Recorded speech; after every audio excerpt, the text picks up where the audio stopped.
Hello and welcome back to Gen Chem with Dr. J. I'm Dr. Janita Pritchett, and on this channel we cover all things Gen Chem related. On this video, I'll be covering molecular geometries and discuss how they differ from electron geometries and show you how to predict them. Let's get started. In the previous video, we learned about electron geometries. Remember, the electron geometry is based on the number of electron regions that are found around the central atom within a molecule.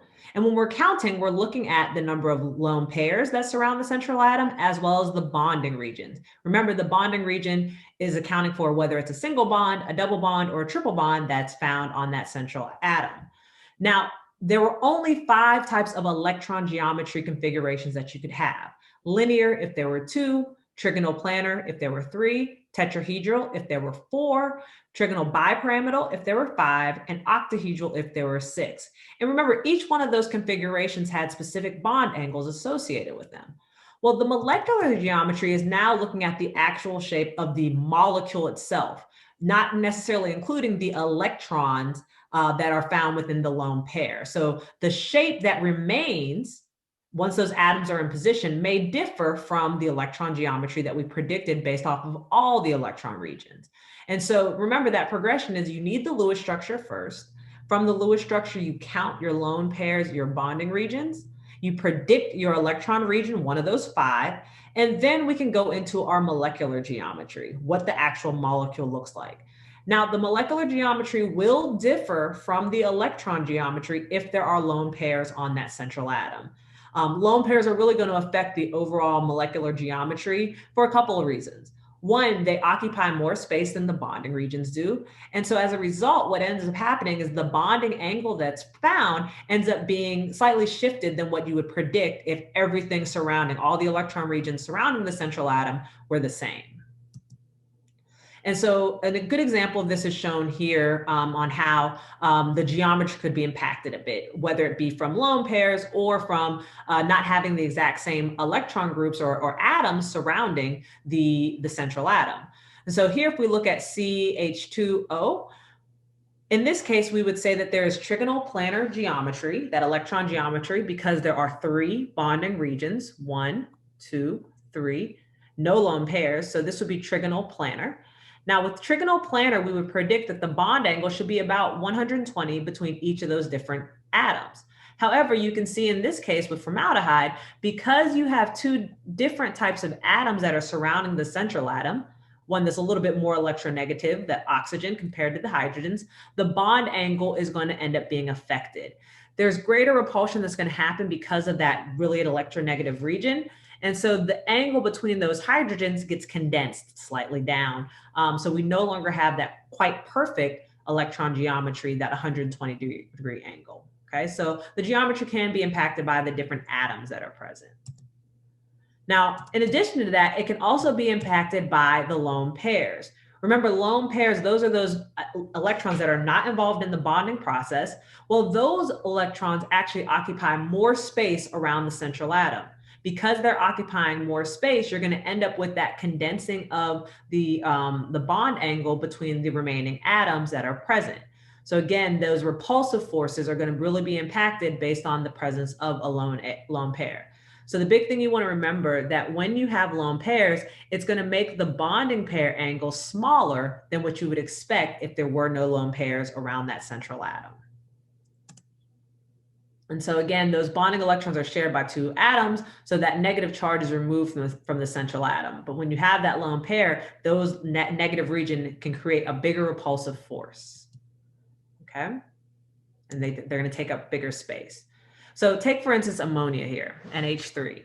Now ammonia, if we looked at the Lewis structure, we know that it looks like so.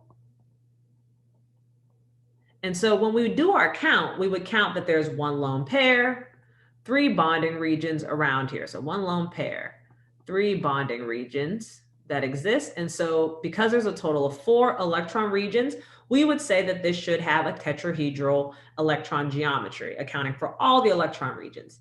However, because we have this lone pair present, what happens, the angle that's between those hydrogen atoms ends up getting reduced. It becomes a little bit smaller. So what you see is actually 107 versus 109.5. Now, if we look at something like water, which also has 4 electron regions, okay, again, look at the Lewis structure.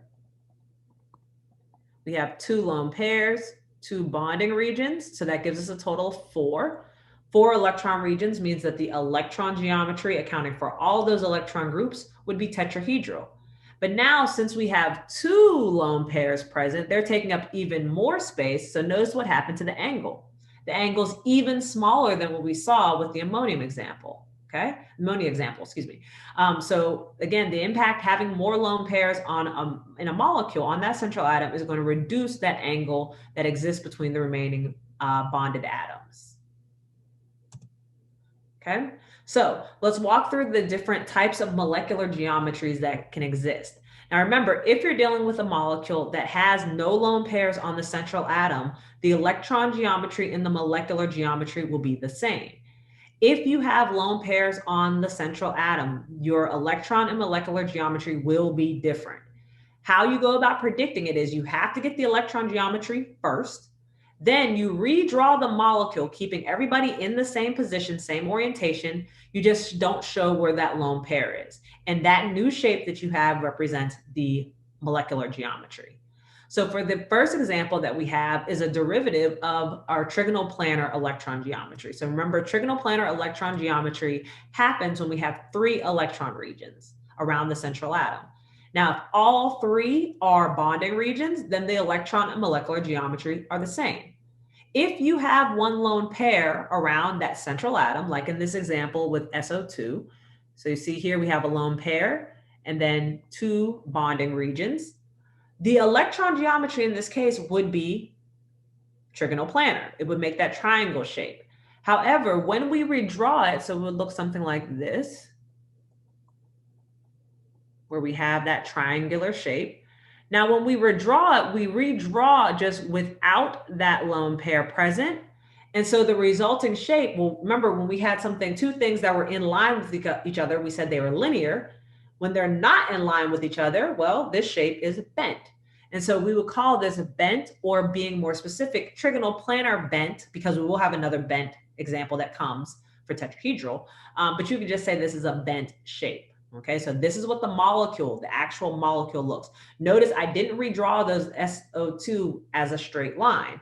Keep everybody in that same orientation, the same position that you had in the electron geometry when you're going from electron to molecular geometry.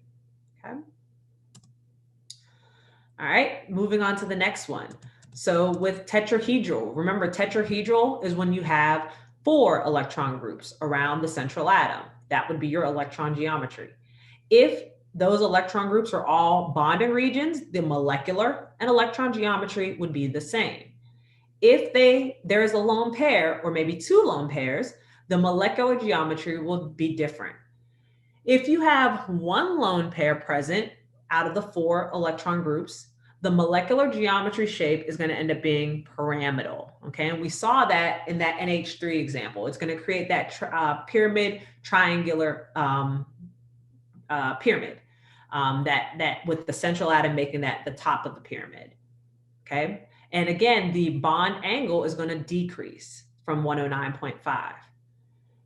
If we have 2 lone pairs present out of our 4 electron groups that are present on the central atom, well, the shape that's going to end up being present is bent. And again, you can add that clarifier tetrahedral bent to tell the difference between that versus a trigonal planar bent.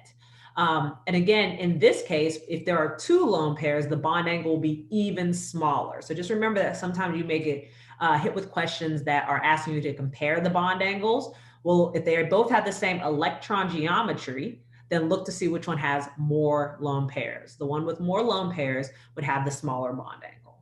Okay. And so in this case here with methane, you can see we have no lone pairs, 4 bonding regions, so both the electron and molecular geometry would be tetrahedral. Okay, they're the same. Now, if we have something like ammonia, well, now we have 1 lone pair, 3 bonding regions. So the electron geometry would be tetrahedral because we have a total of 4 electron regions. So this is tetrahedral for the electron geometry. For the molecular geometry, we're going to redraw it, keeping everybody in position. And now look at the shape that we've created. The shape that we're creating is a pyramid, all right? And so this is what's called pyramidal or trigonal pyramidal because it has that triangular base. And again, notice I've drawn that wedge. This wedge is indicating something's coming out at us. And that dashed line is saying that something's going away from us, okay? So one lone pair, 3 bonding regions. The molecular geometry is pyramidal or trigonal pyramidal shape.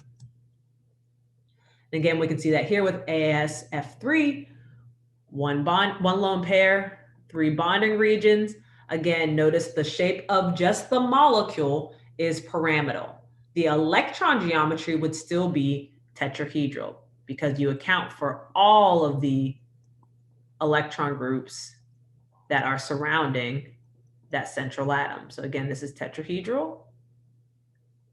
And then for the molecular geometry, keep everybody in position. And this would be your pyramidal, your trigonal pyramidal shape, okay? For 2 lone pairs, like in water scenario, the shape that we're going to be creating is bent. We end up with a bent molecule. So for water, you can see we have those, again, let's look at the Lewis structure first. We have 2 lone pairs, 2 bonding regions. That would indicate that we are indeed dealing with a tetrahedral electron geometry. When we redraw without those lone pairs shown, the remaining molecule is a bent shape. And remember that the bond angle here would be less than 109.5, and it would be smaller than what we would see in those previous 2 examples with the trigonal pyramidal. All right, again, another example, ClO2, yeah. You have 2 lone pairs, 2 bonding regions. Again, the electron geometry, which accounts for all the electron groups, would be tetrahedral. When we redraw without the lone pair, keeping everybody still in position, the shape is bent. Okay, so again, take home message, if there are lone pairs on the central atom, the electron and molecular geometry will not be the same. And the bond angle will be smaller, okay? All right, moving into the derivatives that exist for something that has a trigonal bipyramidal electron geometry. Remember, trigonal bipyramidal is when you're dealing with 5 electron groups on the central atom. Now, due to space, your lone pairs are going to go in the equatorial position, that middle position, not axial, not top and bottom, okay? If you have 1 lone pair and 4 electron groups on that central atom, the shape that we're going to end up getting is called seesaw. And when I show it to you, you're going to see it does indeed look like a seesaw. You know, those old school, or maybe not old school, but those things you can play with at the playground. If you have 2 electron groups, 2 lone pairs out of the electron groups, and 3 bonding regions, again, we're putting them into the equatorial position. The resulting shape that you're going to have is called T-shaped. If there are 3, meaning all the equatorial positions are filled, well, that means you only have things in the axial position still remaining, and they're going to be a straight line. And so that shape is known as linear. Okay, and again, much like we've seen before, as we add those lone pairs, the bonding angle between those remaining atoms will decrease. Okay, so again, this image is just really reminding you that you're putting the lone pairs into the equatorial position. And so in the case like SF4, where you end up with 1 lone pair, you can see the overall shape of the electron geometry is still trigonal bipyramidal. I have 5 regions. But the resulting shape, what's left of the molecule, if we redraw that without that lone pair,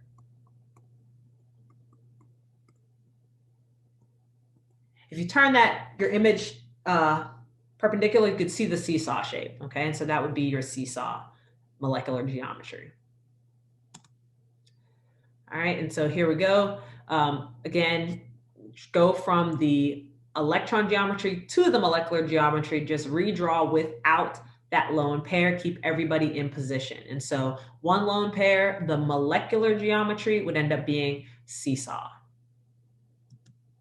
And there we go. You can see your seesaw. Imagine that going up and down. All right. If you have two lone pairs, like in this BRF3 example, two lone pairs, three bonding regions, well, now you have two lone pairs in the equatorial position. When you redraw without that lone pair present, those lone pairs present, excuse me, the shape, notice it's making a big T. Turn it sideways, you got a T. So that's called T-shaped. All right, again, you can see that here with CLF3, two lone pairs, three bonding regions. Again, the molecular geometry is T-shaped. And then last but not least, when you have three lone pairs on that central atom, then the electron geometry is still trigonal bipyramidal. Remember, there's only those 5 options whenever you're dealing with electron geometry. And then the molecular geometry would be linear, straight line from top to bottom. Okay. All right, last set. So remember, when we're dealing with 6 electron groups, the electron geometry is known as octahedral. Well, now, because of space, we're going to be putting our lone pairs into the axial positions for these figures. And so the shape that we're going to end up having when we have one lone pair and 5 bonding regions on the central atom, well, we're still going to have that square base. And then we're only going to have one other atom making the point of a pyramid. And so the name for that is square pyramidal, and you'll see pictures in a second. And then if you have 2 lone pairs, now you would have one on the top, one on the bottom.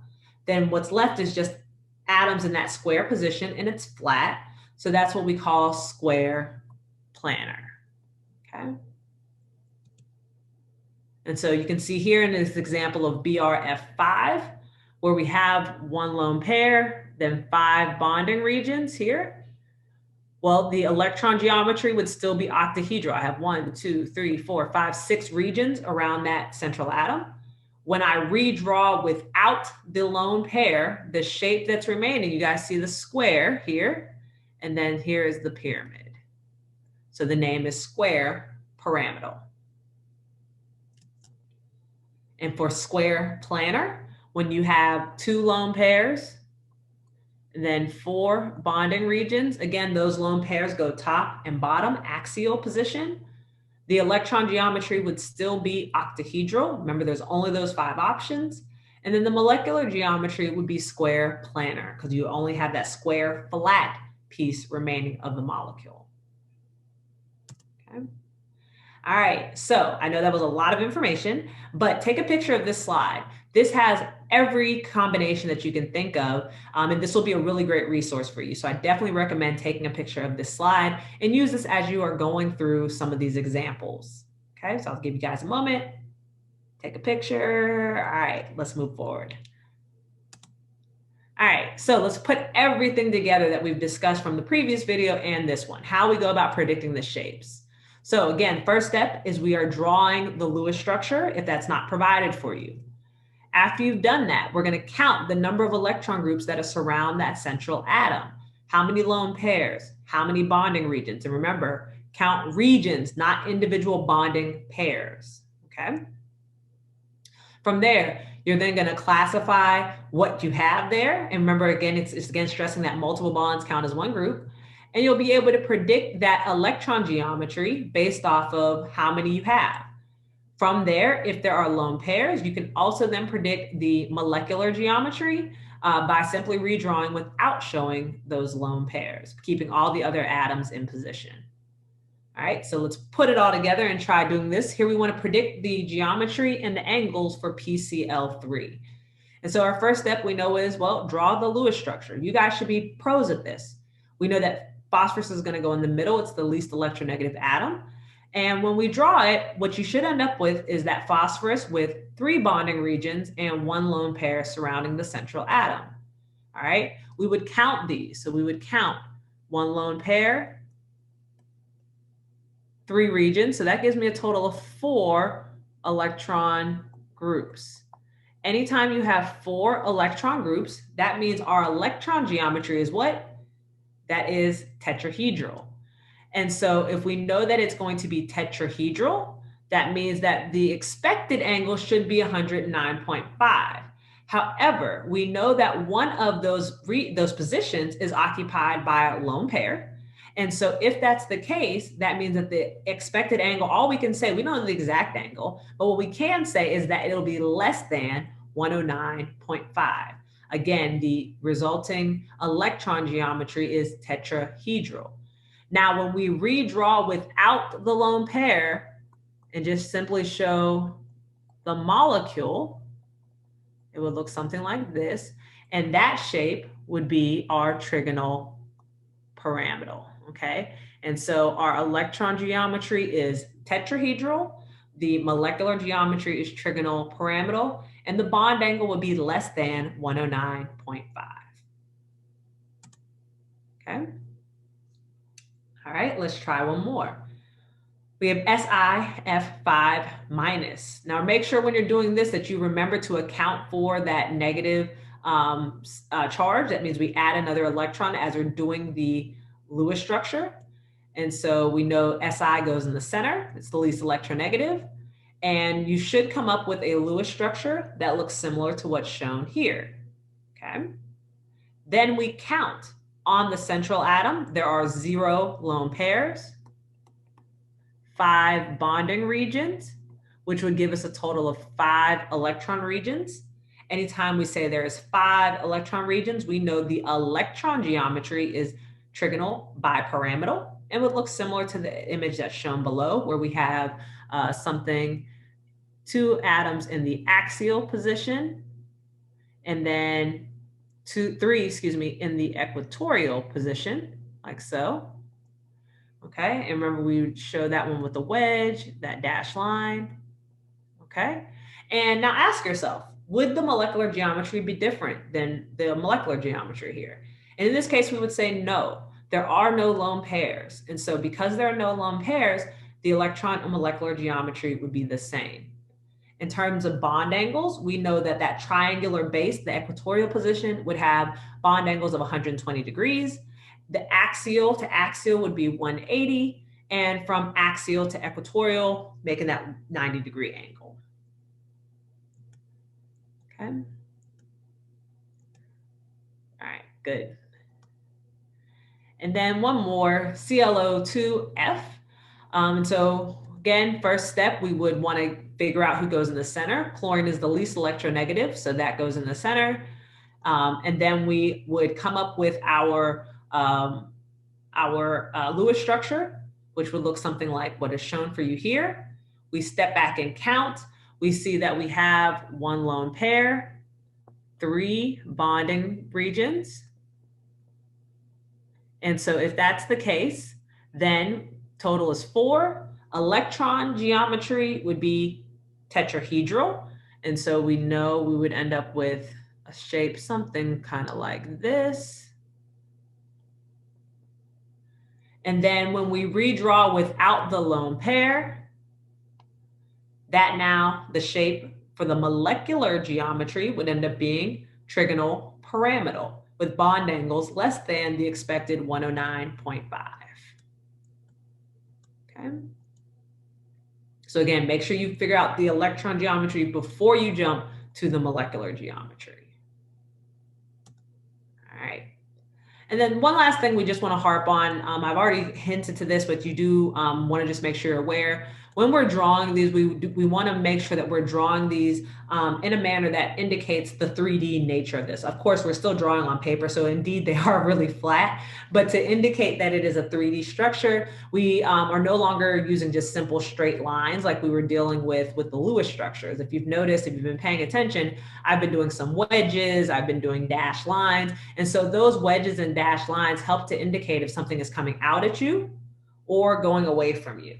The wedge line means it's coming out of you, it's jumping off the paper towards you.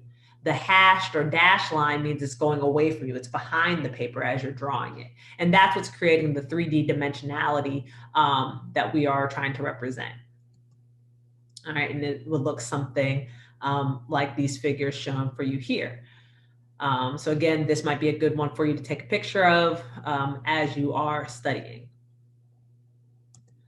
All right, and so indeed, when we're drawing something like SF6, we would want to show the wedge lines and the dash lines that indicate those portions. So you can see, like in this model here, this is coming out at us. And so we would do those with wedges, and these would get dashes. A big question I always get, well, how many dash lines do I need to show? Doesn't matter. You just want to show a few just to indicate that indeed that is going behind the plane of the paper. Okay. All right, I hope this information helped you understand molecular geometries and how you derive those from your electron geometries. Make sure you guys keep coming back for more videos. We'll be finishing up this chapter in a couple more videos. And also just let me know what other information you want to see. Make sure you guys like, comment, and subscribe, and I'll see you guys in future videos. Have a great day. Talk to you all soon.